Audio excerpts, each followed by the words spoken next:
Viktor Frankl said, when a person can't find a deep sense of meaning, they will distract themselves with pleasure.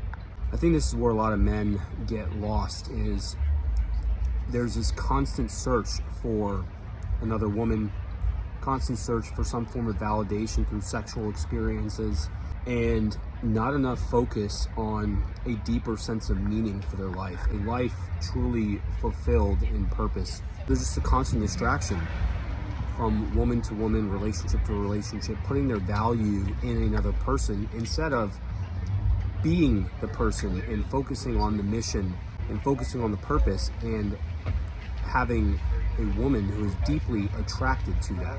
No woman wants to be a man's purpose. She wants to be invited into the purpose, wants to be invited into the mission that he is on, because that is something that she can support as a man on a mission. And that's something I've learned over the last 10 years. Part of my journey was always searching for intimacy in all the wrong places.